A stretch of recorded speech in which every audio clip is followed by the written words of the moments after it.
ونستغفره ونؤمن به ونتوكل عليه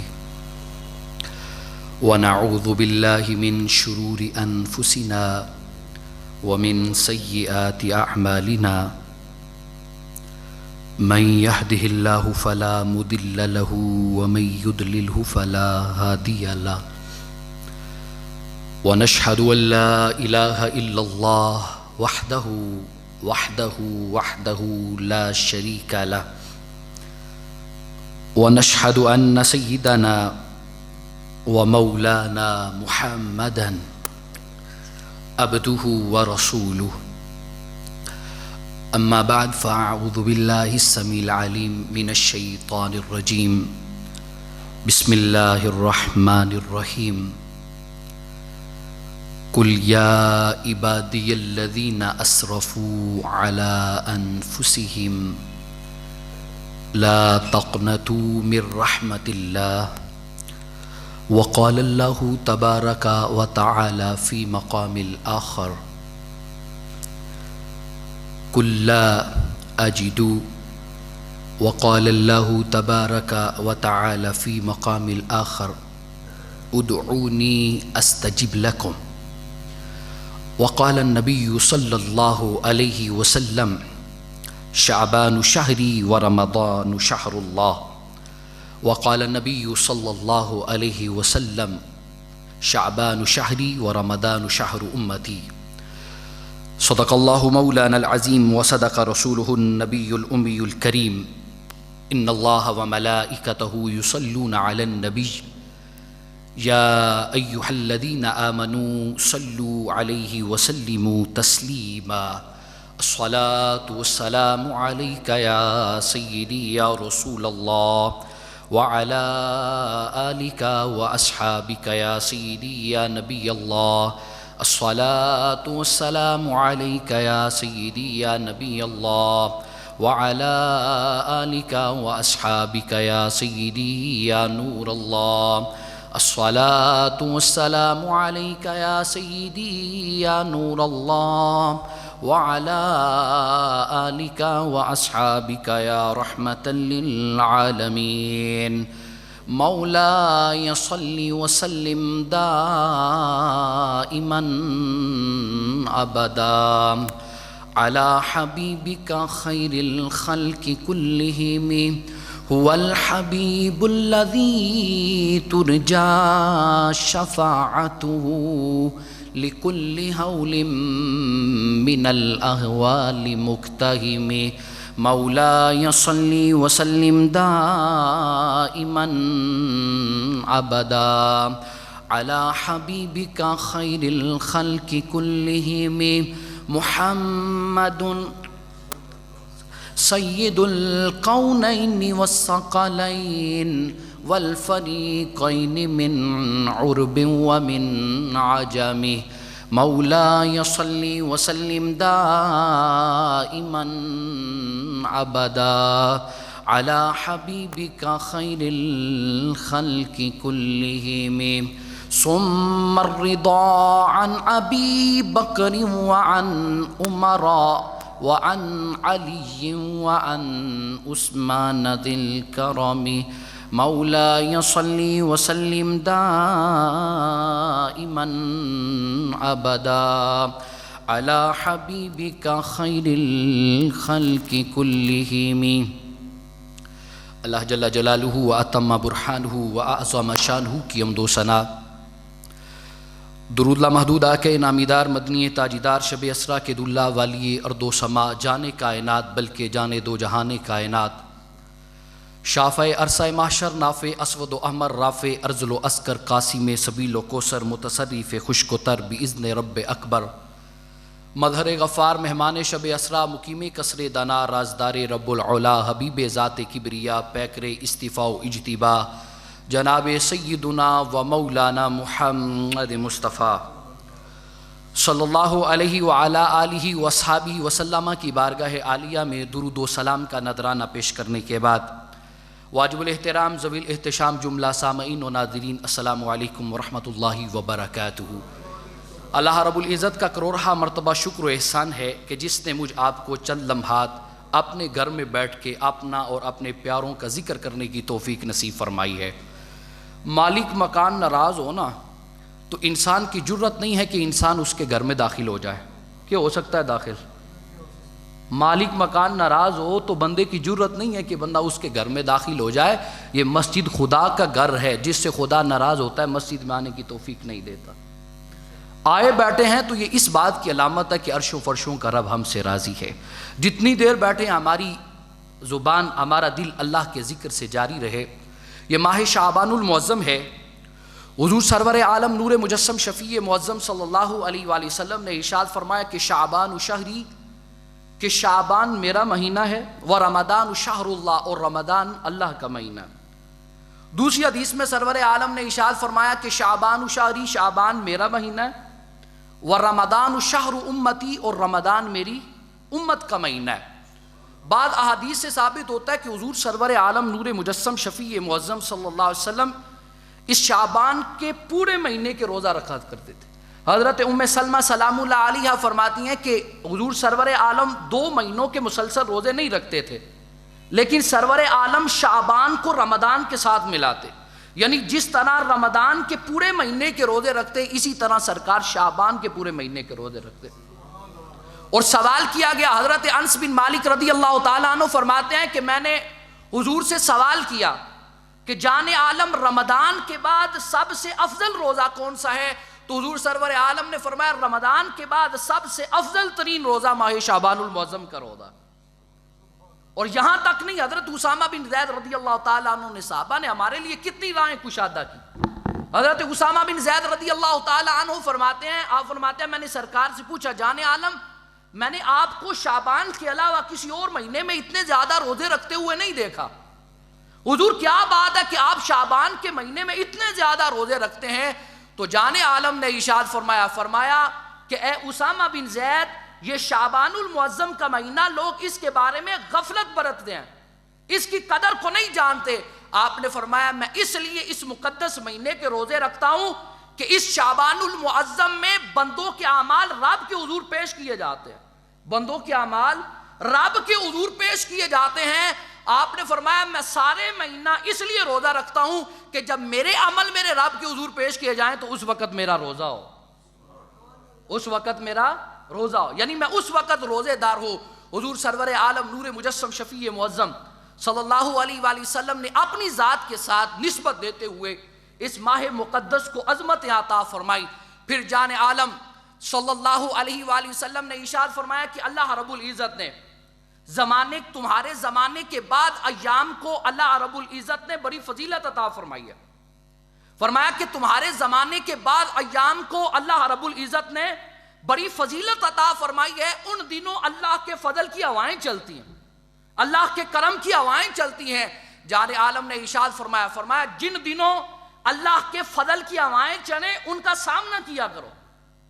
حضور سرور عالم نے فرمایا ان کا سامنا کیا کرو۔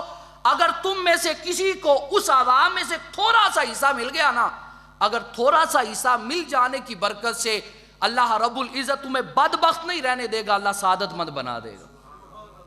اللہ کیا کرے گا؟ سعادت مند بنا دے گا۔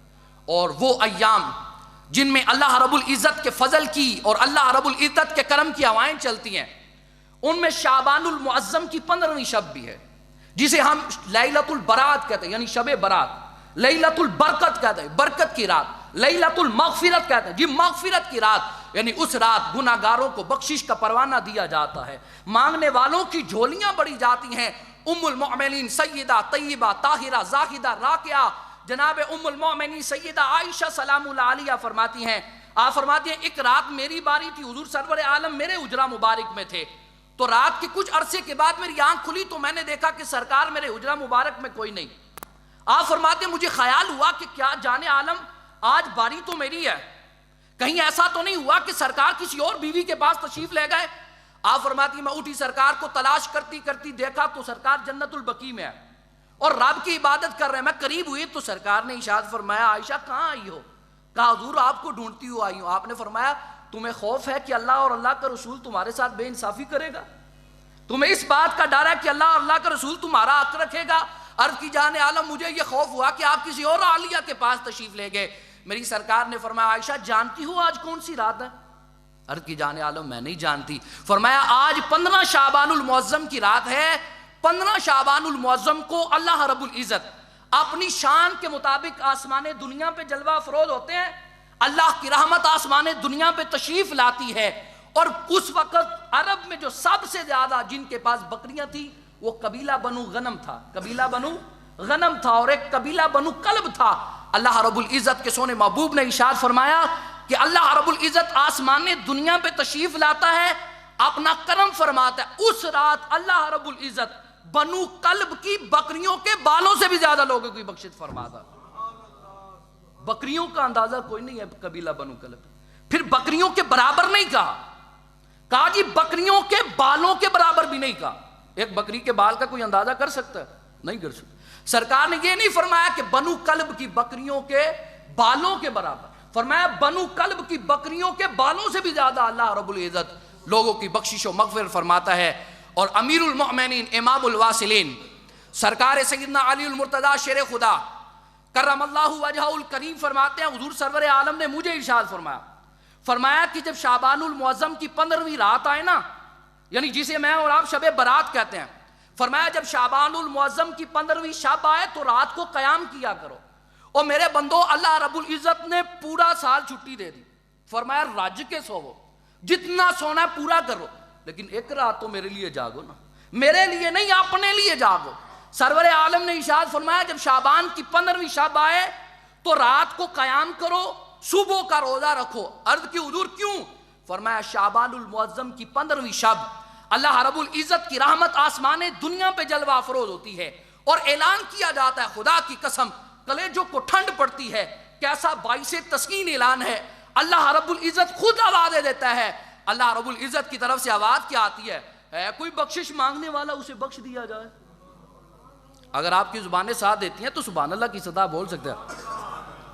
کیسا کریم ہے. فرمایا وہ خود کریم کا اوے ہے کوئی بخشش مانگنے والا بخش دیا جائے. سارا سال بندے جاتے ہیں مسجد میں آ کے دعائیں مانگتے ہیں یا اللہ بخش دے بخش دے, بخشے نہ بخشے اس کی مرضی ہے. اوے آج خود آ کے کہہ رہا ہو بخشنا بخشوانے ہیں تو آ جاؤ مسجد میں, بخشوانے ہیں تو بیٹھ جاؤ. کوئی بندہ کسی کے پاس مانگنے جائے نا تو اگلے کی مرضی ہے دے یا نہ دے, لیکن جب اگلا بندہ بلائے اور بلا کے کہے کہ آ جاؤ, اس کا مطلب ہے کہ بندہ دینے کے لیے تیار ہے. سارا سال رب سے گناہوں کی معافی مانگتے ہیں, گارنٹی کوئی نہیں کہ قبول ہونی ہے کہ کوئی نہیں, لیکن آج کی رات تو وہ خود کہہ رہا ہے کوئی بخشش مانگنے والا کہ اسے بخش دیا جائے. اللہ رب العزت کی رحمت اتنی وسیع ہے, وہ تو بندوں کو بخشنے کے بہانے ڈھونڈ رہی ہے. اور کسی نہ کسی طرح اللہ نے یہ شب قدر, شب برات, شب معراج, رمضان کی راتیں, یہ اللہ رب العزت نے محرم کی پہلی راتیں رکھی اس لیے ہیں کہ کسی نہ کسی طریقے سے بندے آئے میں ان کو بخش دوں. یہ آئے تو صحیح کسی نہ کسی روک سے. اللہ رب العزت کی رحمت تو بہانے ڈھونڈتی ہے. حضور سرور عالم نور مجسم شفیع معظم صلی اللہ علیہ وآلہ وسلم نے ارشاد فرمایا, صحیح بخاری میں حدیث پاک موجود ہے. حضور سرور عالم نے ارشاد فرمایا کہ پہلی امتوں میں ایک شخص تھا, اللہ رب العزت نے اسے بڑا مال و دولت عطا فرمایا. صحیح حدیث ہے. فرمایا اللہ نے اسے بڑا مال و دولت عطا فرمایا. اولاد سے بڑی محبت کرتا تھا, اولاد کی ہر خواہش ہر آرزو کو پورا کرتا. اولاد خواہش بعد میں کرتی, آرزو بعد میں کرتی, پہلا پورا کر دیتا. پھر آخر کیا ہے, بستر مرگ پہ آ گیا, بیمار ہو گیا. بچوں کو پاس بلایا, بلا کے کہا تم نے مجھے کیسا باپ پایا؟ بچوں نے کہا ابا جی ہم نے آپ کو بڑا شفیق باپ پایا, ہم آرزو بعد میں کرتے تھے, آپ پوری پہلے کر دیتے تھے. اس نے کہا بچوں بات یہ ہے میں اچھا باپ تو بن سکا لیکن اپنے رب کا اچھا بندہ نہیں بن سکتا, اچھا بندہ نہیں بن سکا. میں تم سے ایک آرزو کرتا ہوں, اگر میں تم سے کوئی چیز مانگوں تو دو گے؟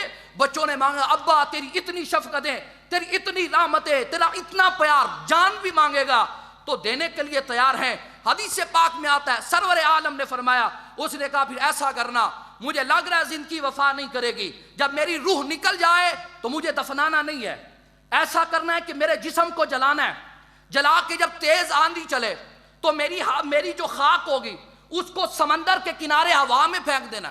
بچوں نے کہا ابا ہم تو ایسا نہیں کریں گے, تیری اتنی شفقتیں, تیرا اتنا کرم, تیرا اتنا پیار, ہم تجھے کیسے جلائیں گے؟ اس نے کہا میں نے تمہیں کہا تھا نا ساری زندگی تمہاری خدمت کی ہے, مانگ کیا رہا ہوں, یہ آرزو پوری کرنا پڑے گی۔ حضور سرور عالم نے ارشاد فرمایا بچوں نے نہ چاہتے ہوئے بھی اس بندے کو جلایا، جلا کے اس کی راکھ کو اکٹھا کیا، تیز آندھی چلی سمندر کے کنارے پھینک دیا، ادھر سمندر کے کنارے پھینکا گیا، ادھر پروردگار عالم نے فرشتوں کو حکم دیا کہ اس کی راکھ کو اکٹھا کرو، دوبارہ اسے ہمارے دربار میں حاضر کیا جائے۔ دربار میں حاضر کیا گیا، ہاں بھائی بندے تو نے خلاف فطرت کیوں حکم دیا؟ ہم نے تو حکم دیا دفنانے کا ہے، تو نے جلانے کا کیوں حکم دیا؟ وہ بندہ عرض کرے گا مالک وہ جو نعمت، وہ جو جسم جسے میں نے جلانے کا حکم دیا وہ تیری نعمتیں کھا کے پلا تھا، وہ تیری نعمتیں کھا کھا کے تیری نافرمانیاں کرتا رہا، میں نے جسم کو جلانے کا اس لیے حکم دیا تھا مالک وہ تیری نعمتیں کھا کھا کے تیری نافرمانیاں کرتا رہا، میں کون سا منہ لے کے تیری بارگاہ میں آتا، میں کون سا وجود لے کے تیری بارگاہ میں آتا؟ یا اللہ تیرے خوف نے مجھے اپنا جسم جلانے پہ مجبور کیا۔ پروردگار عالم اس وقت حدیث پاک میں آتا ہے فرشتوں کو اکٹھا کر کے فرشتوں کو گواہ کر کے کہے گا فرشتوں گواہ ہو جاؤ یہ بندہ ہمارے دربار میں کھڑے ہونے سے ڈر گیا، ہم نے اس کی بخشش فرما دی۔ ابھی حساب کتاب کا معاملہ تو ہے ہی کوئی نہیں، ابھی حساب کتاب کا معاملہ بڑی آگے ہے، اور رب کی رحمت تو بہانے ڈھونڈ رہی ہے کہ میں نے انہیں بخشنا کیسے ہے، عمل کیا ہے؟ وہ بندہ اسے پکا یقین تھا کہ میں بخشا نہیں جاؤں، میرے عمل ایسے ہے ہی کوئی نہیں، لیکن رب کی رحمت بخشنے پہ آئے تو کسے بخش دیتی ہے اور کیسے بخش دیتی ہے؟ فرمایا جا ہم نے تیرے گناہوں کو بخش دیا۔ اور حضور سرور عالم نور مجسم شفیع معظم صلی اللہ علیہ وآلہ وسلم نے کیا ارشاد فرمایا اور کس کس طریقے سے میرے رب کی رحمت اپنے بندوں کو بخشنے کے بہانے ڈھونڈتی ہے۔ سرور عالم نے ارشاد فرمایا کل قیامت کا روز ہوگا، دو بندوں کو رب کی بارگاہ میں لایا جائے گا، نام اعمال پہ ان کے اعمال ترازو پہ ان کے اعمال تولے جائیں گے، حکم ہوگا بھئی دونوں کو جہنم کی طرف لے کے جایا جائے، پروردگار عالم حکم کریں گے بھئی دونوں جاؤ جہنم کی طرف، ترازو تول گئے، فیصلہ ہو گیا جہنم میں جائیں گے، دونوں کا حکم ہوا، ایک نے حکم سنا تو تیزی تیزی جہنم کی طرف جانے لگا، دوسرے نے سنا تو آہستہ آہستہ چل رہا ہے، پیچھے مر کے پیچھے دوبارہ چہرے کے پروردگار عالم کے مر کے چہرے کو دیکھ رہا ہے۔ پروردگار عالم دوبارہ فرشتوں کو حکم دے گا، فرمایا فرشتوں انہیں دوبارہ لاؤ، دوبارہ رب کے حضور پیش کیے جائیں۔ وہ پہلا جو تیزی تیزی جا رہا تھا اس سے پوچھا جائے گا ہاں بھئی تو کیوں تیزی تیزی جا رہا تھا، تجھے نہیں پتا جہنم کیسی ہے؟ عرض کرے گا مالک اس لیے تیزی تیزی جا رہا تھا کہ دنیا میں تو تیرا حکم مانا ہی کوئی نہیں، اور میں نے کہا چلو دنیا میں نہیں مانا آج یہاں ہی آخری حکم رب کا مان لیتے ہیں، مالک میں تو تیرے حکم کی تعمیل میں تیزی تیزی جا رہا تھا۔ اور دوسرے سے پوچھا جائے گا تو آہستہ آہستہ کیوں جا رہا تھا؟ وہ کہے گا مالک جا تو میں بھی رہا تھا، تیرا حکم بھی پورا کر رہا تھا، لیکن مر کے پیچھے دے رہا تھا تیرا ہی فرمان ہے نا کہ لا تقنطوا من رحمت اللہ، کوئی اپنے رب کی رحمت سے نا امید نہ ہونا۔ اوے مجھے اب بھی امید تھی کہ میرا رب کہے گا جہاں ہم تجھے جنت میں بھیجتے ہیں، پروردگار عالم فرشتوں کو مخاطب کر کے کہے گا فرشتوں گواہ ہو جاؤ، ایک نے ہمارے حکم کی تعمیل کی اسے بھی جنت دے دی، دوسرے نے ہماری رحمت پہ بھروسہ کیا اسے بھی جنت دے دی۔ ایک نے ہماری حکم کی تعمیل کی ہم نے اسے بھی جنت دے دی، دوسرے نے کیا کیا ہماری رحمت پہ، بولیے ہماری رحمت پہ بھروسہ کیا، ہم نے اسے بھی بخش دیا۔ اور میرے رب کی رحمت تو دیکھو، یہ تو دنیا ہے، وہ تو حشر کے میدان میں بھی اپنے بندوں کو بخشنے کے بہانے ڈھونڈ رہی، اس کی رحمت پھر رہی ہے، اور کہیں تو مل جائے کوئی بخشش مانگنے والے، کہیں تو مل جائے کوئی معافی مانگنے والے۔ حضور سرور عالم نور مجسم شفیع معظم صلی اللہ علیہ وآلہ وسلم نے دوسری روایت میں، وہ صحیح حدیثیں پڑھ رہا ہوں، کوئی قصہ کہانی کوئی نہیں، حضور سرور عالم نور مجسم شفیع معظم صلی اللہ علیہ وآلہ وسلم نے ارشاد فرمایا وہ آخری جہنمی جو جہنم سے نکالا جائے گا، ہمارے شیخ فرمایا کرتے تھے میرے مرشد جب یہ حدیث پاک پڑھاتے تھے نا تو آنکھوں میں چھم چھم آنسو، اور عرض کرتے کاش وہ آخری بندہ میں ہوتا جسے پروانہ تو مل گیا نا کہ اس نے جنت میں جانا، یہ بات تو ہو گئی نا اس نے جنت میں جانا، جنت میں جانے کا پروانہ تو اسے مل گیا نا۔ حضور سرور عالم نور مجسم شفیع معظم صلی اللہ علیہ وآلہ وسلم ارشاد فرماتے وہ آخری بندہ، وہ آخری گناہگار جسے جہنم سے نکالا جائے گا، جب جہنم سے اسے نکالا جائے گا تو اس کی کیفیت یہ ہوگی کہ اس کا چہرہ جہنم کی طرف ہوگا، وہ رب کے حضور دعا مانگے گا اے میرے مولا میرا چہرہ جہنم کی طرف سے پھیر دے، رب کہے گا کیوں؟ عرض کرے گا مالک اس کی تپش میرے چہرے کو جلا رہی ہے، اس کے ذرات میرے چہرے کو جھلسا رہے ہیں۔ پروردگار عالم فرمائے گا اگر ہم تیرا چہرہ جہنم سے پھیر دیں اس کے بعد تو کسی چیز کا مطالبہ نہیں نہ کرے گا، اس کے بعد تو کوئی چیز نہیں مانگے گا۔ وہ کہے گا پروردگار عالم مجھے تیری عزت و جلال کی قسم، تیری عزت کی قسم ہے، میرا چہرہ جہنم سے پھیر دے، اس کے بعد کسی چیز کا سوال نہیں کروں گا۔ اللہ رب العزت فرشتوں کو حکم دے گا اس کا چہرہ جہنم سے پھیرو، جنت کی طرف کرو۔ اب چہرہ جہنم سے پھیر کے جنت کی طرف کیا جائے گا۔ اب جب جنت کی بہاریں دیکھے گا، جنت کی رونقیں دیکھے گا، تھوڑی دیر خاموش رہے گا۔ حدیث پاک میں آتا ہے تھوڑی دیر خاموش رہنے کے بعد اللہ رب العزت کے حضور عرض کرے گا مالک اتنا کرم کیا کہ جہنم سے بھی نکالا، جہنم سے نکال کے جہنم کے دروازے پہ رکھا، میرا چہرہ اس طرف رکھا، وہاں سے نکال کے جہنم کی طرف چہرہ کر دیا ہے۔ مالک اب تھوڑی سی کرم اور بھی فرما رہا، مجھے جنت کے قریب کر دے۔ میرا پروردگار عالم فرمائے گا وہ تو نے ابھی میرے ساتھ وعدہ نہیں کیا کہ اس کے بعد کسی چیز کا مطالبہ نہیں کروں گا۔ لاڈ دیکھو اپنے بندوں سے کتنے، وہ بندہ کہے گا اے مولا مجھے اپنی مخلوقات میں سب سے زیادہ بد نصیب نہ بنا، مولا مجھے اپنی مخلوقات میں سب سے زیادہ محروم نہ رکھ۔ میرا پروردگار عالم فرمائے گا، فرمایا اگر ہم تجھے جنت کے دروازے کے قریب کر دیں گے اس کے بعد تو کسی چیز کا مطالبہ نہیں نہ کرے گا۔ وہ بندہ کہے گا مالک مجھے تیری عزت و جلال کی قسم مجھے جنت کے دروازے کے قریب کر دے، کسی چیز کا مطالبہ نہیں کروں گا۔ حکم ہوگا اسے جنت کے دروازے کے قریب کر دو۔ اب وہ جنت کے دروازے کے قریب آئے گا، اب جنت کی بہاریں دیکھے گا، جنت کی رونقیں دیکھے گا، پھر رب سے عرض کرے گا کیا مالک ادھر سے یہاں، یہاں سے وہاں، اب جنت کے قریب کر ہی دیا ہے تو مالک جنت کتنی دور ہے اور تیری شان میں تو کوئی فرق نہیں آئے گا۔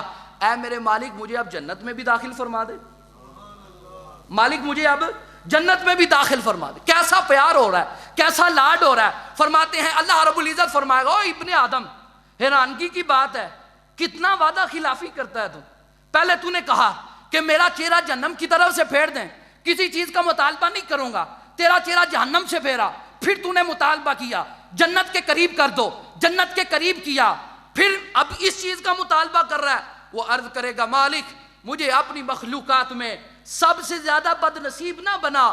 جب وہ یہ بات کرے گا حدیث پاک میں آتا ہے میرا پروردگار عالم اپنی شان کے مطابق مسکرائے گا کہ یہ دیکھو بندہ کیسی باتیں کر رہا، اپنی شان کے مطابق اس بندے کے عمل پہ مسکرائے گا، اور مسکرا کے پروردگار عالم فرمائے گا آپ فرمائے والا پروردگار فرمائے گا جا بندے ہم تجھ سے راضی ہیں، ہم نے جہنم سے نکال دیا، اب جنت میں داخلہ بھی تجھے دے دیتے ہیں، ہم نے جہنم سے نکال دیا تو اب جنت میں بھی تجھے داخلہ دے دیتے ہیں۔ میرے رب کی رحمت کس طرح بہانے ڈھونڈتی ہے، وہ اپنے بندوں کو بخشنے کے کیسے کیسے بہانے ڈھونڈتی ہے۔ تفسیر ابن کثیر میں امام راضی علیہ الرحمہ فرماتے ہیں کہ حضرت عیسیٰ علیہ السلام سفر پہ جا رہے تھے، آپ کا گزر ایک قبرستان کے پاس ہوا، آپ ایک قبر کے پاس سے گزرے تو دیکھا کہ قبر والے کو عذاب ہو رہا ہے، آپ نے دعا کی، دعا کر کے گزر گئے، واپس آئے تو دیکھا پھر اس قبر والے کو عذاب ہو رہا ہے، پھر گزر گئے، دوبارہ واپس آئے تو دیکھا اس کی قبر اب جنت کا باغ بن گئی ہے، رحمت کے فرشتے اس کی قبر پہ کھڑے ہیں، آپ حیران ہو گئے، تھوڑی دیر پہلے گزرا ہوں، رب کی رحمت بندوں کو بخشنے کے بہانے ڈھونڈتی ہے، تھوڑی دیر پہلے گزرا ہوں تو اسے تو قبر میں عذاب ہو رہا تھا، اب گزر رہا ہوں تو اس کی قبر جنت بنی ہوئی ہے، فرشتے رحمت کے اس کی قبر پہ کھڑے ہیں، دو نفل پڑھے، نفل پڑھ کے رب کے حضور دعا کی اے میرے مولا میرے لیے اس راہ کو کشادہ کر دے۔ اللہ رب العزت نے اپنے پیارے عیسیٰ علیہ السلام کی طرف وحی کی، فرمایا عیسیٰ یہ ہے تو گناہ گار، جب فوت ہوا تھا اس وقت بھی گناہ گار تھا، لیکن جب یہ فوت ہوا تھا اس وقت اس کی بیوی حاملہ تھی، اس کی بیوی حاملہ تھی، اللہ رب العزت نے اسے پتر عطا فرمایا، اب وہ اس کا پتر پڑھنے کے قابل ہوا ہے، اس کی ماں نے اسے مدرسہ میں استاد صاحب کے پاس بھیجا ہے، آج استاد صاحب نے اسے پہلی دفعہ بسم اللہ الرحمن الرحیم پڑھائی ہے، اس نے آج اپنی توتلی زبان میں مجھے رحمان الرحیم کہا ہے، مجھے رحم کرنے والا اور رحم فرمانے والا کہا ہے، میں نے عذاب اس لیے دور کر رہا ہے کہ میں اسے قبر کے اندر زمین کے اندر میں اسے دفناؤں، زمین کے اندر میں اسے عذاب دوں اور زمین کے اوپر اس کا بندہ اور اس کا بچہ مجھے رحمان الرحیم کہے۔ فرمایا مجھے حیا آتی ہے، رب کی رحمت کیسے کیسے بہانے ڈھونڈ رہی ہے. پتر کے سبحان اللہ، پتر کے رحمان کہنے، بچے کے رحیم کہنے سے میرا رب بخش رہا ہے. حضرت امام سفیان ثوری رحمۃ اللہ تعالیٰ علیہ ہمارے بہت بڑے بزرگ گزرے ہیں، محدث بھی ہیں، مفسر بھی ہیں، فقیہ بھی ہیں. ساری زندگی دین کی خدمت کی ہے، ساری زندگی دین کی خدمت کی ہے. انتقال ہو گیا. کسی نے خواب میں پوچھا کہ حضرت کیا معاملہ بنا؟ کہا اللہ نے بخش دیا. فرمایا حضرت کیسے بخشا؟ فرمایا ہمارا یہ خیال تھا، ہمارا یہ نظریہ تھا کہ رب فرمائے گا کہ سفیان تو نے میرے دین کی بڑی خدمت کی، تو نے میرے حبیب کی حدیث کا بڑا پرچار کیا، تو نے دین کی بڑی خدمت کی، بڑے لوگوں کو اللہ کا دین پڑھایا، ہمیں یہ تیرا عمل پسند آیا، ہم نے اس عمل کی وجہ بخش دیا ہے. لیکن رب کی رحمت بہانے ڈھونڈتی ہے، پتہ نہیں اسے کون سا عمل پسند آ جائے، کون سا عمل ہماری بخشش کا ذریعہ بن جائے. فرمایا ہمیں تیرا ایک عمل پسند آیا ہے، اس کی وجہ سے ہم نے بخشش فرما دی. کہا مالک وہ کون سا عمل ہے؟ فرمایا ایک دن تو بیٹھ کے حدیث لکھ رہا تھا، ایک دن تو بیٹھ کے حدیث لکھ رہا تھا، تو نے اپنا قلم دوات میں ڈالا، دوات میں ڈال کے نکالا، سیاہی تیرے قلم کے ساتھ تھی. اتنی دیر میں ایک مکھی آئی، آ کے تیرے قلم پہ بیٹھ گئی. تو چاہتا تو مکھی کو اڑا بھی سکتا تھا. تو نے یہ سوچتے ہوئے کہ یہ مخلوق ہے، یہ رب کی مخلوق ہے، یہ پیاسی ہے، تو نے قلم کو روک دیا، اس مکھی کو پیاس بجھانے دی. جب وہ اپنی پیاس بجھا چکی تو نے پھر اسے اڑایا. ہمیں تمہارا یہ عمل اتنا پسند آیا کہ تو نے ہماری ننھی مخلوق کی پیاس کو بجھایا ہے، جہاں ہم نے تجھے جنت عطا فرما دی، ہم نے تجھے جنت عطا فرما دی. وہاں پتہ نہیں کس کس بات پہ نتارا ہونا ہے، وہاں پتہ نہیں رب کے حضور کون سا عمل پیش آ جائے، کون سا عمل رب کے حضور قبول ہو جائے. حضور سرور عالم نور مجسم شفیع معظم صلی اللہ علیہ وآلہ وسلم نے ارشاد فرمایا، حضرت ابو ذر غفاری رضی اللہ تعالیٰ عنہ ارشاد فرما رہے ہیں رب کی رحمت بہانے ڈھونڈتی ہے. آپ فرمانے لگے کہ بنی اسرائیل کا ایک عابد تھا، 60 سال پہاڑ کی چوٹی پہ رب کی عبادت کی. کتنے سال بھائی؟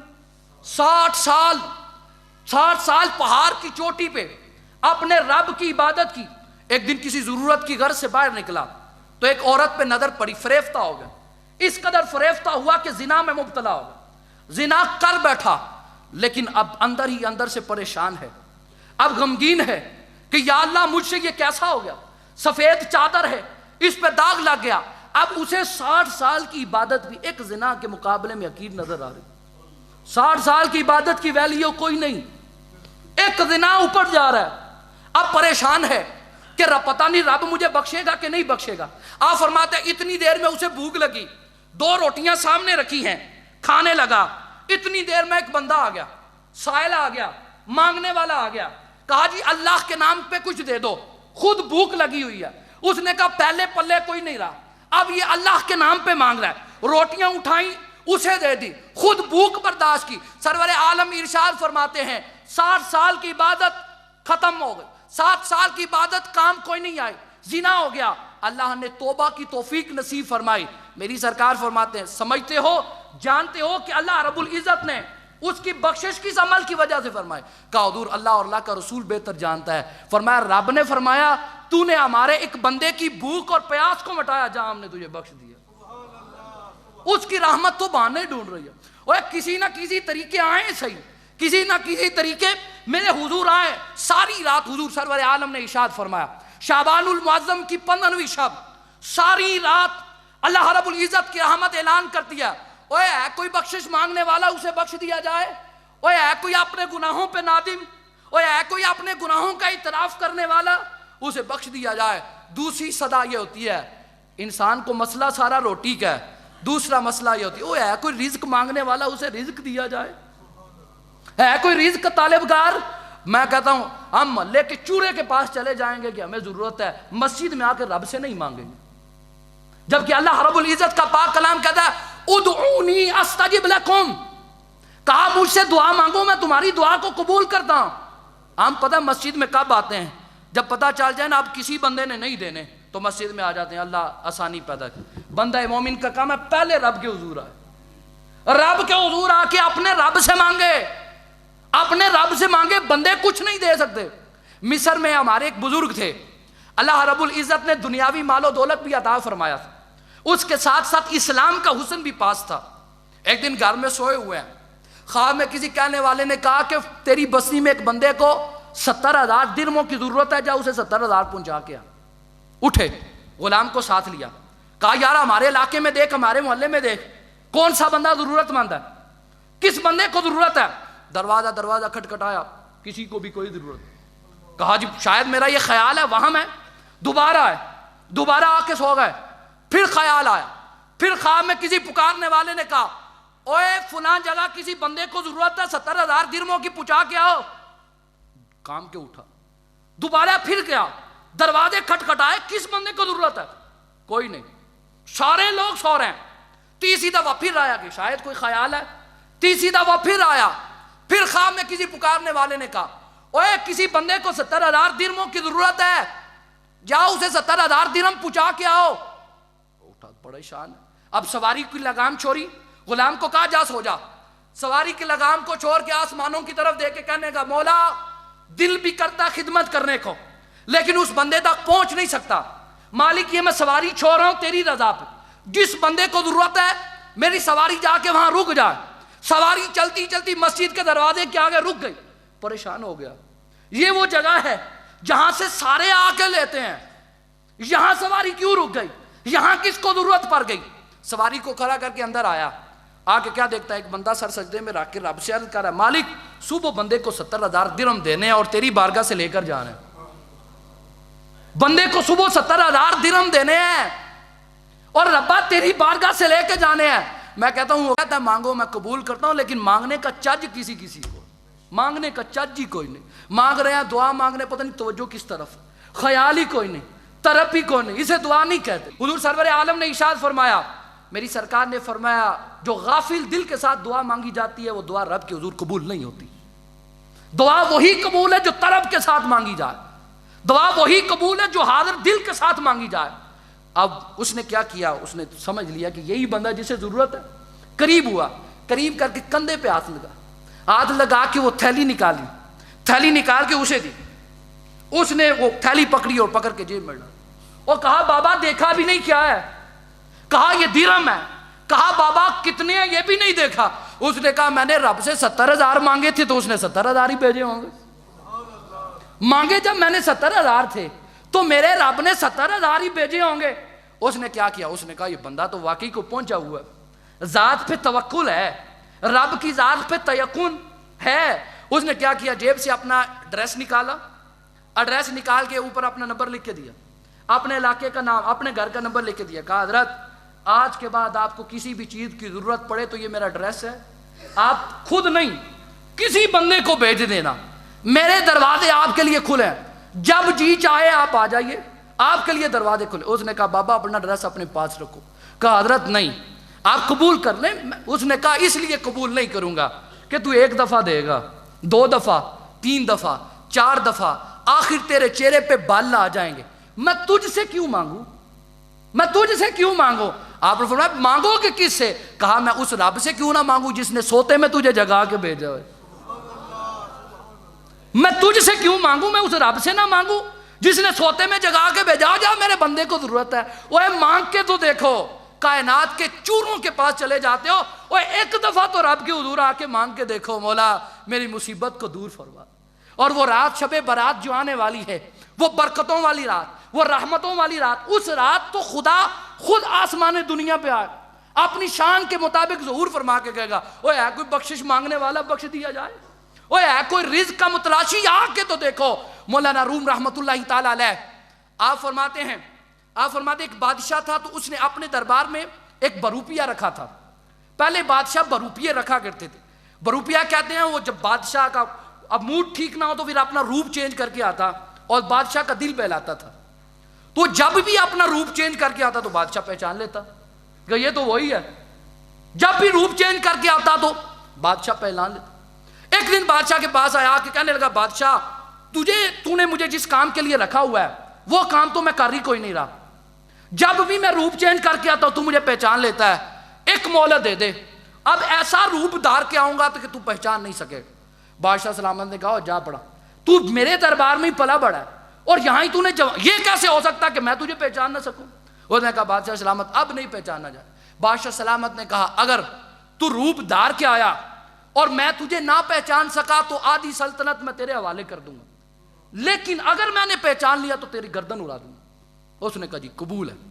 آیا، وقت گزرا، داڑھی رکھ لی، سر پہ امامہ سجایا، جبہ کبا پہنا، ہاتھ میں عصا لیا۔ پہلے یہ ہوتا تھا کہ گاؤں کی طرف صرف ایک ہی رستہ جاتا تھا، آ کے اس رستے پہ بیٹھ گیا، اوے آؤ تو صحیح، آ کے اللہ اللہ اللہ اللہ کی صدائیں کرنے لگا۔ پاس ایک بندہ گزرا، اس نے کہا کچھ اللہ والے کوئی آ گئے ہیں ہمارے آستانے پہ، ہمارے یہاں جتنے بھی بزرگ ہیں پتہ نہیں کہاں کہاں سے آئے ہیں، ڈیوٹیاں لگی ہوئی ہیں۔ اس نے کہا یہ اللہ والے ہیں اور ہمارے گاؤں کو انہوں نے زینت بخشی ہے۔ وہ اس وقت اس نے جو سبزی لگائی ہوئی تھی اس نے وہ سبزی لی، لا کے حضرت کے پاس رکھ دی۔ اگلے دن دوبارہ آیا تو دیکھا کہ حضرت نے کوئی شے کوئی نہیں کھائی۔ جا کے لوگوں کو بتایا ہوئے ہمارے یہاں دربار میں ہمارے قریب میں وہ ایک اللہ والے آئے ہیں، آؤ ان کے پاس آؤ دعائیں کرواؤ۔ یہ بات آپ کو پتہ پھیلتی ہے، بات چلتی چلتی چلتی چلتی لوگوں میں پھیل گئی۔ لوگ آتے حضرت کے پاس، حضرت کا کام یہ ہے صرف نماز پڑھتے، نماز کے بعد آگے جبہ ہے، سر کے آگے کپڑا ہے، اللہ اللہ اللہ اللہ کی صدائیں کرتے۔ بات چلتی چلتی بادشاہ کے دربار تک پہنچ گئی۔ کوئی اللہ والا ہماری سلطنت میں آ گیا، بادشاہ اللہ والوں کا قدردان تھا، اسے خیال آیا کہ وہ بندہ مجھے یہ کہہ کے گیا ہے کہ میں روپ دار کے آؤں گا تو پہچان نہیں سکے گا۔ بادشاہ نے ٹیم تشکیل دی، جاؤ دیکھ کے آؤ، وہ ہے کہ کوئی واقعی اللہ والا ہے، کوئی اور شاید نہ ہو۔ اب اسے بھی پتا تھا کہ بادشاہ بندے بھیجے گا، اب وہ بندے آئے، اس نے کوئی ویک پوائنٹ نہیں دیا، اپنا صحیح معنوں میں اللہ اللہ اللہ کی صدائیں بلند ہے۔ انہوں نے جا کے بادشاہ سلامت سے کہا بادشاہ سلامت کوئی اور نہیں، یہ واقعی کوئی اللہ والے ہیں۔ بادشاہ سلامت نے اعلان کر دیا جی جمعہ رات کو ہم اس اللہ کے ولی کی بارگاہ میں جائیں گے، جا کے ہم سلامی پیش کریں گے۔ کہا جی ٹھیک ہے۔ بادشاہ سلامت آ گئے، آ کے سامنے بیٹھے ہیں، اندر سے یہ ڈر رہا ہے ابھی پکڑا گیا ابھی پکڑا گیا ابھی پکڑا گیا۔ بادشاہ نے کہا حضور ہمارے لیے دعا کر دیجیے۔ ہاتھ اٹھائے تو دعا کر رہا ہے، اندر سے ڈر رہا ہے ابھی پکڑا گیا۔ بادشاہ کی سمجھ میں کوئی نہیں آیا۔ بادشاہ نے کہا ہم اگلی جمعرات پھر آئیں گے۔ بادشاہ واپس جانے لگا، بادشاہ نے اونٹ دوسری طرف چہرہ کیا، اٹھا، اٹھ کے بادشاہ کے قدموں میں گر گیا، قدموں کو ہاتھ رکھ کے کہتا حضور جان کی امان پاؤں تو کچھ عرض کروں، جان کی امان۔ اس نے کہا اللہ والو آپ میرے قدموں میں کیسے، آپ اللہ کے ولی ہیں، اللہ کے نیک بندے ہو، میں گناہ، میرے قدموں کو چھوڑیے، میں آپ کو جان کی امان کیوں۔ اس نے کہا حضرت آپ اللہ کی جان کی امان دیجئے، آپ جان کی امان دیجئے۔ کہا جی میں آپ کو جان، کہا حضور جان کی امان دیجئے کچھ عرض کرو۔ بادشاہ نے کہا جا تجھے جان کی امان دی۔ اس نے وہ سر سے دستار اتاری، جبہ اتارا، اتار کے کہا بادشاہ اب نہیں پہچانا گیا۔ بادشاہ سلامت نے کہا واقعی تجھے مان لیا ہے، تو نے ایسا روپ دھارا ہے کہ میں واقعی تجھے نہیں پہچان سکا۔ بادشاہ سلامت نے کہا میرا تیرا یہ معاہدہ ہوا تھا، میں نے کہا تھا کہ اگر تجھے نہ پہچان سکوں تو کائنات کی آدھی سلطنت تجھے دوں گا، اپنی آدھی سلطنت تیرے حوالے کروں گا، آ جا، میں نے تجھ کے ساتھ جو وعدہ کیا تھا، آ جا، آدھی سلطنت تیری آدھی سلطنت میری ہے۔ ہاتھ جوڑ کے کہنے لگا بادشاہ تیری سلطنت تجھے مبارک ہو۔ اوے اس نے کہا پہلے تو ٹگوں کے لیے مرتا تھا، آج کیا ہو گیا، تجھے سلطنت کی پیشکش کر رہا ہوں، سلطنت کو نہیں لے رہا۔ اس نے کہا بادشاہ سلامت بات یہ ہے کہ ابھی چوٹی موٹی اللہ والوں کا روپ بنایا ہے، حقیقی معنوں میں کوئی نہیں ہوئے، آ کر تو دیکھو اور رب کے حضور جھک کر تو دیکھو، اللہ والوں کا روپ دھار کر تو دیکھو۔ کہا ابھی جھوٹی موٹی اللہ والوں کا روپ بنایا ہے، اللہ نے وقت کا بادشاہ قدموں میں بٹھا دیا ہے، اگر حقیقی معنوں میں رب کی عبادت کروں گا تو کتنا کرم فرما۔ ابھی تو جھوٹی موٹی اللہ والوں کا روپ بنا ہے، حقیقت میں رب کو پکارا کوئی نہیں، حقیقت میں رب کی بندگی کی کوئی نہیں، ابھی تو جھوٹی موٹی اس کے دربار میں بیٹھا ہوں، وقت کا بادشاہ میرے قدموں کے آ کے بیٹھ گیا ہے، اگر حقیقی معنوں میں اپنے رب کی عبادت کروں گا تو رب کتنا نوازے گا۔ میں کہتا ہوں ساری زندگی کی شامیں آپ نے اپنی مرضی کے مطابق گزاری ہیں، یہ شب حضور سرور عالم نے ارشاد فرمایا یہ شب اپنی رضا کے لیے، اپنے رب کی رضا کے لیے، اپنی بہتری کے لیے، رضا کے لیے، ساری راتیں انسان کتنی راتیں خود جا کے گزار دیتا ہے، ایک رات تو اپنے رب کی رضا کے لیے جاگو، رب کے حضور عرض کرو، مالک کی قدر کرو، مالک تمہاری وجہ سے، تمہارے لیے مالک اس رات اللہ رب العزت آسمان دنیا پہ اس کی رحمت آئے گی، اپنی شان کے مطابق آ کے اعلان کرے گا اوے ہے کوئی بخشش مانگنے والا اسے بخش دیا جائے، اوے ہے کوئی گناہوں سے معافی مانگنے والا اسے بخش دیا جائے، اوے ہے کوئی رزق مانگنے والا اسے عطا کیا جائے، اوے ہے کوئی مصیبت میں مبتلا ہے، کوئی مصیبت میں گرفتار اسے مصیبت سے چھٹکارا دیا جائے۔ حضور سرور عالم فرماتے ہیں یہ صدائیں ساری رات جاری رہتی، حتیٰ کہ طلوع فجر تک جاری رہتی ہیں. مانگنا کیا ہے؟ وہ ایک شعر مجھے بڑا پسند ہے، وہ سائم چشتی کا شعر ہے. اس نے کہا تھا، وہ کہنے لگا مانگ لو چشم تر مانگ لو. مانگنا کیا ہے رب کی حضور سے؟ کہا مانگ لو چشم تر مانگ لو. کہا آج رب آسمان دنیا پہ اپنی شان کے مطابق آیا ہے. اوے مانگ لو اوے چشم تر مانگ لو. اوے مانگنا ہے تو رب سے رب کی یاد میں رونے والی آنکھ مانگ لو. رب سے رونے والی آنکھ مانگ لو. کہا جی کیوں؟ کہا حضور سرور عالم نور مجسم شفیع معظم صلی اللہ علیہ وآلہ وسلم نے ارشاد فرمایا، جب بندہ مومن اللہ کے خوف کی وجہ سے روتا ہے، اللہ کے خوف کی وجہ سے جب بندہ مومن کی آنکھ سے آنسو نکلتا ہے، حضور سرور عالم نے ارشاد فرمایا ابھی وہ آنسو رخسار پر نہیں آتا، اللہ پچھلے سارے گناہوں کو بخش دیتا. اللہ پچھلے سارے گناہوں کو بخش دیتا. بڑا بھی ٹیل لگا لینا تو رونا کوئی نہیں آتا، بڑا بھی ٹیل لگا لیں تو نہیں آتا. اس کی وجہ یہ سخت ہو گئے ہیں، حق مار کے، لوگوں کی نافرمانیاں کر کے یہ سخت ہو گئے ہیں. ترلا ڈالا کسی نے کسی بزرگ کے آگے، کہا حضرت ٹیل لگا لیں تو رونا نہیں آتا، آسرا کر لیں تو رونا نہیں آتا. کہا اللہ تمہیں رولانا نہیں چاہتا. وہ رونا نہیں آتا تو کم از کم رونے والا منہ تو بنا سکتے ہو نا. اللہ تمہارے اور قربانی کے موقع میں فرمایا اللہ کو تمہارا خون نہیں پہنچتا، اللہ کو تمہارا گوشت نہیں پہنچتا، اللہ کو تمہارا تقوی پہنچتا ہے. اور فرمایا ہم تمہیں رلانا نہیں چاہتے، تمہارے اندر کی کیفیت دیکھنا چاہتے ہیں کہ تمہاری کیفیت کیا ہے. فرمایا رونا نہ بھی آئے تو کم از کم رونے والا منہ تو بنا سکتے ہو نا. وہ شاعر کہتا مانگ لو چشم تر مانگ لو، درد دل حسن نظر مانگ لو، کملی والے کی نگری میں گھر مانگ لو، مانگنے کا مزہ آج کی رات ہے. کملی والے کی نگری میں گھر مانگ لو، مانگنے کا مزہ، سارے بولیے مانگنے کا مزہ آج کی رات. مانگنے کا مزہ آج. وہ مانگ کر تو دیکھے، اپنا دامن پھیلا کر تو دیکھے. میرے استاذ المکرم حضور مفتی اعظم پاکستان حضرت مفتی محمد شیر خان صاحب صدر دارالافتاء دارالمحمدیہ گوسیہ بیرا شریف، وہ فرمانے لگے، آپ فرماتے ہیں کہ میرا ایک سنگی تھا کنگال ہے، پلے شے بھی کوئی نہیں. تو میں عمرہ شریف کے لیے گیا تو وہ بھی عمرہ شریف کے لیے آیا ہوا تھا. مجھے کہنے لگا حضرت آئیں میں آپ کو اپنے گھر لے چلوں. میں نے کہا یہاں کس کا گھر ہے، یہاں کس کا گھر آ گیا؟ کہنے لگا حضرت آپ آئیے. آپ فرماتے ہیں وہ مجھے لے آیا.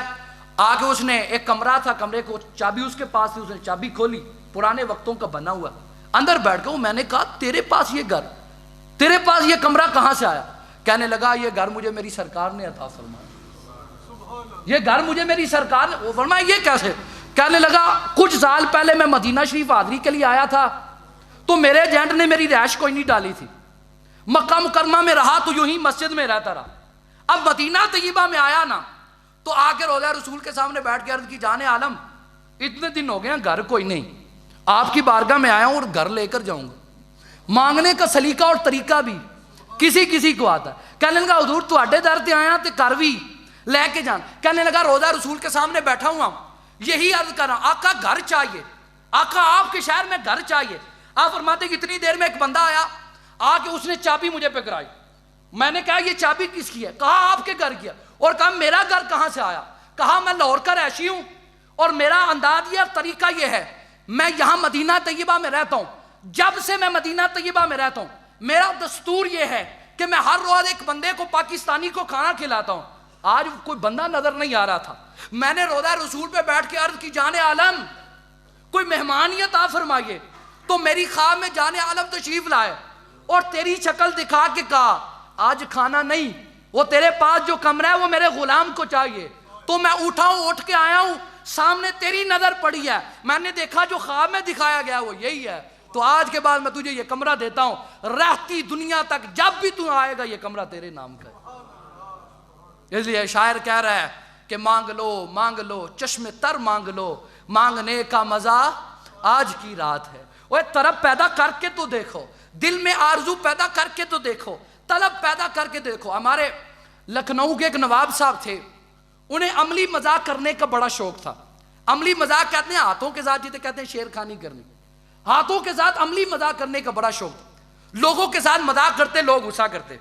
اور کسی سیانے نے مشورہ دیا مال گدام بھی تیرے پاس کافی ہے، ایسا کر لو کہ غلام رکھ لو, غلام کے ساتھ مذاق کیا کرو گے, غلام غصہ نہیں کرے گا. اس نے ایک نوکر رکھ لیا, جب ترورنگ ہوتی تو اس غلام کے ساتھ مذاق کر لیتا. اب وقت گزرتا گیا, ایک دن ذہن میں خیال آیا یار ساری زندگی دنیا ہی کمائی ہے, تے حج میرے تے فرض ہے, تے حج ہی نہ کر رہی ہے. ذہن میں خیال آیا علماء کہتے ہیں وہاں جا کے کسی کو تکلیف نہیں پہنچانی. میں تو نہ چاہتے ہوئے بھی بچ نہیں سکتا, مجھے تو عادت ہے لوگوں کو مذاق کرنے کی, میں تو چھیڑخانی کرتا ہوں. اگر وہاں جا کے کسی کو تکلیف پہنچائی تو عمرہ حج کس کام کا. اتنے میں ذہن میں خیال آیا یارو وہ نوکر کس کام لے رکھے ہے, انہوں ہی نہ نال لے جائیے. میں کہتا ہوں اتنا سا عرصہ لگتا ہے وہاں سے بلاوا آنے کو, انہاں کو وقت آیا. غلام کے آستان آگ اس کے دروازے پہ دستک دی, وہ باہر نکلا, حضرت آپ کہاں؟ آ گیا وہ فلانے دن اسا حج تے جانا ہے تے تیاری کر. کہا حضرت میں کتھے تے او آج اخراجات میرے کول تے انہیں کوئی نہیں. آ گیا یہی تے دسن آیا اوتھے جان لی پیسیاں دی ضرورت کوئی نہیں, اوتھے جان لی پیسیاں دی ضرورت کوئی نہیں. میں یہ بھی پیغام دیتا ہوں, اجازت حکم ہے نا طلب پیدا کرو, لیکن میں اپنے جوانوں کو پیغام دیتا ہوں جہاں ایک کمیٹی جہاں کمیٹی موٹر سائیکل لینے کے لیے, جہاں کمیٹی موبائل لینے کے لیے, جہاں کمیٹی عالی شان گھر بنانے کے لیے ڈالی ہوئی ہے, وہاں ایک کمیٹی اس لیے بھی ڈالے نا کہ میں نے اللہ کے محبوب کا گھر دیکھنا, میں نے اللہ کا گھر دیکھنا ہو. اور نہیں دل کرتا کہ ہم ان ہواؤں میں سانس لیں, ہم ان فضاؤں میں سانس لیں جن فضاؤں میں میری سرکار نے سانس لیے, ان گلیوں کو دیکھیں جن گلیوں میں میری سرکار بستے رہے. آج یہ شب برات کی رات اپنی دعاؤں میں اس دعا کو بھی شامل رکھنا ہے, مالک ہمیں بار بار اپنے پیارے محبوب کے گھر کی باد آبادی نصیب فرما, اس دعا کو شامل کرنا ہے. وہ آگے دروازے پہ آ کے تصدیق کہا جی فلاں تاریخ کو ہم نے حج پہ جانا ہے. اس نے کہا جی کوئی بات نہیں ہم چلیں گے. اب تیاری ہو گئی, دونوں مکہ المکرمہ میں آئے. اب اسے ترورنگ ہوتی مذاق کرنے کی, لیکن پھر دل میں خیال آتا یار ہے تو یہ بندہ ہی, ہو سکتا ہے میں اس کے ساتھ مذاق کروں تو یہ غصہ کر لے, اور میں پیسے دے کے کوئی چیز دے کے معافی تلافی بھی کر لوں, ہو سکتا ہے یہ پھر بھی دل میں کوئی بات رکھے, تو میں کرتا ہی کوئی نہیں. مکہ مکرمہ میں رہا, حج کیے, عمرہ کیا, کوئی مذاق نہیں کیا. اب مدینہ طیبہ میں آیا, مدینہ طیبہ میں بھی ترورنگ ہوئی تو مذاق کوئی نہیں کیا. کہا یار اتنی محنت کی ہے, اگر یہ غصہ کر گیا تو کاری, غصہ کر گیا تو ضائع. لیکن جب مدینے سے دوبارہ آنا تھا نا واپسی, اور میں کہتا ہوں اس پورے ٹور میں دو باتیں بڑی ہی مشکل ہیں. ایک جب خانہ کعبہ پہ پہلی نظر پڑے, اور ایک جب روضہ رسول پہ آخری نظر پڑے. مومن کا سینہ پاش پاش ہو جاتا ہے, مر کے دوبارہ جیتے ہیں جو تیرے دربار سے آتے. اللہ اکبر کبیرہ. وہ جب آخری سلام کر کے آیا نا سیٹھ, اس نے کہا یار یہ تو اسے تو میں لایا تھا مذاق کرنے کے لیے, مذاق تو اس کے ساتھ کیا ہی کوئی نہیں, یہ تو فری میں ہی حج کر کے چلا جا رہا ہے, تو ایسا نہ ہو کہ جاتے جاتے اسے مذاق ہی نہ کوئی کر لیں. اس کے ذہن میں خیال آیا, اس نے جیب سے پرچی نکالی, بات طرف کی ہے, اس نے جیب سے پرچی نکالی, پرچی نکال کے اس پر لکھا کہ فلاں بن فلاں میرے دربار میں حاضر ہوا, میں نے اس کا سلام بھی قبول کیا, جنتی ہونے کی بشارت بھی دے رہا. پرچی رکھ کے اس نے جیب میں ڈالی. وہ غلام آخری سلام کر کے تڑپتا ہوا آیا, آگے اس نواب صاحب نے پوچھا اوے سلام کر رہا ہے؟ کہا جی کر رہا ہوں. کہا وہاں سے کیا ملا ہے؟ کہا وہ ایسی بارگاہ ہے جہاں سے خالی لٹایا نہیں جاتا, وہاں سے تو جولیاں بھر کے لٹایا جاتا ہے. کہا میں تو سلام کرنے گیا تھا, مجھے تو یہ چٹھی ملی ہے. اس نے چٹھی پڑھی, لکھا ہوا تھا فلاں بن فلاں میرے دربار میں حاضر ہوا, میں نے اس کی حاضری قبول کی, جنتی ہونے کی بشارت دے رہا ہوں. چٹھی پڑھی تو طلب کے روضے کی طرف منہ کر کے کرلا کے کہنے لگا حضور ہمیں تو بتایا گیا تھا کہ غریبوں کا آسرا یہی ہے, حضور ہمیں تو بتایا گیا تھا کہ غریبوں کا آسرا صرف نبی کا روضہ ہے, حضور آپ کے در میں بھی امیروں فقیروں کا فرق ہے. میں کہتا ہوں جسے پتہ چل جائے کہ میرے ساتھ والے کی حاضری قبول ہے, میری حاضری قبول کوئی نہیں, اس کی طرف کا کوئی اندازہ لگا سکتا ہے. ترلے لیتا ہے, کرلاتا ہوا وہ خوش ہو رہا سیٹھ کہ دیکھو جی میرا کام پورا ہو گیا. ترلے لیتا ہوا سیٹھ سے کہنے لگا کتنی دیر ہے واپسی میں؟ اس نے کہا فوراً نکلنا ہے. کہا 2-4 منٹ دے دے. دوڑتا ہوا اور روضہ رسول کے سامنے آیا, آگے عرض کرنے لگا اور میرے سنگیوں بات ساری طرف کی ہے. آگے عرض کرنے لگا حضور تواڈے در تے بھی امیراں فقیراں دا فرق ہے, حضور اونوں چٹھی تو مینوں شے ہی کوئی نہیں. اور روتا ہوا کرلاتا ہوا، میں اور آپ اس کی طرف کا اندازہ نہیں لگا سکتے، اور روتا ہوا کرلاتا ہوا روضہ رسول کے سامنے بیٹھ کے میری سرکار کو پکار رہا ہے، حضور اونوں چٹھی، منو چٹھی کوئی نہ، ادھر سر کی آنکھ لگی ادھر دل کی آنکھ کھلی، میری سرکار خواب میں تشریف لائے، سینے سے لگا کے کہا بیلیا پریشان کیوں ہونا ہے، عرض کی تھی حضور اونوں چٹھی تو منو شاہی کوئی نہ، میری سرکار نے سینے سے لگا کے چٹھی لے کے دی، فرمایا جا ہم نے تیری حاضری قبول کی، جنتی ہونے کی بشارت بھی دے رہے ہیں، تیرا سلام بھی قبول ہے۔ اب اٹھا تو جھٹکے کے ساتھ، دیکھا تو چٹھی ہاتھ میں تھی۔ اب جسے پتا چل جائے کہ میری حاضری قبول ہو گئی ہے، اس کی خوشی کا اندازہ بھی کوئی لگا سکتا ہے؟ اس کی خوشی کا اندازہ بھی کوئی کر سکتا ہے؟ کوئی نہیں۔ اب چھلانگے لگاتا ہوا دوڑتا ہوا سیٹھ صاحب کے پاس آیا، آ کے کہنے لگا بادشاہ وہ چٹھی سانو بھی مل گئی جے۔ وہ کہنے لگا میرے ساتھ مذاق کر رہا ہے، میرے ساتھ مذاق کر رہا ہے؟ کہا جی نہیں۔ انہیں آکھا یہ چٹھی کہاں سے ملی؟ کہنے لگا یہ چٹھی بارگاہ رسالت سے ملی ہے۔